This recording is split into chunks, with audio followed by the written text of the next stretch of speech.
Thank you. My name is Loydie Jerome-Majewska, and I'm an associate professor in the Department of Pediatrics and Human Genetics. In our lab, we're interested in understanding the genetic and cellular basis of morphogenesis. And so morphogenesis is the process by which organs take their final shape in the adult. And so what I'm showing you here is a series of embryos during development, and what I would like to highlight is the development of the craniofacial region, which in this case in mouse embryos will have a lip and a lower jaw. And what you can see is that very early on in development, these structures looks like this, which is called a pharyngeal arch, and this pharyngeal arch has to be remodeled for a process called morphogenesis.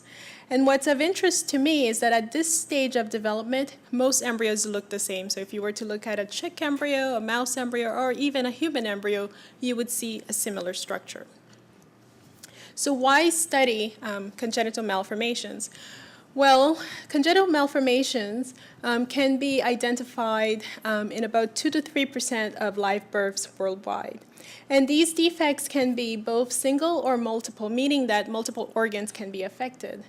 And there are evidences to suggest that both genetic and environmental factors contribute to congenital malformations. And so what we want to understand are the genetic basis of congenital malformations. And so to do this, we have two approaches in my lab. One is to identify genes that are mutated in human patients, and then to move on to a mouse model to understand the role of these genes during normal development. And another approach that we've taken in the lab is to use what's called reverse genetic, which is to identify mouse with phenotypes of interest to us, specifically in the craniofacial region, and then to go back and figure out what those genes are and if they are indeed imported in humans. Our work has led us to two very important cellular processes which occurs in every cell. And so the two processes that we look at in our lab are because we have identified genes with mutations in these processes to be important for morphogenesis of the craniofacial region or the placenta. And so in this case, we are focusing on anterograde transport, which is the process by which newly formed protein is delivered to the cell membrane. And as you can imagine, the ability of proteins to be present at the cell membrane is important for cell-cell communication.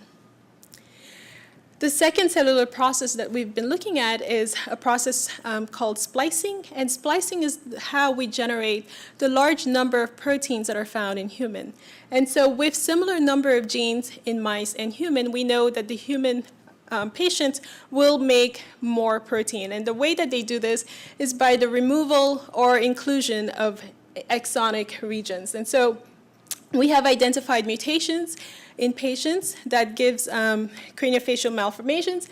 And in our lab, we're focusing on EFTUD2 and SNRB and SF3B4, which are all important for normal human morphogenesis. So to summarize, we've identified several genes. These genes previously were thought to be ubiquitous, but we have found that they are required very specifically during embryogenesis. And we are busy trying to understand how vesicular transport and splicing normally contribute to morphogenesis. And if you're interested, you can stop by our lab. These are the people who actually do the work, and so this is our lab as of 2017. Thank you.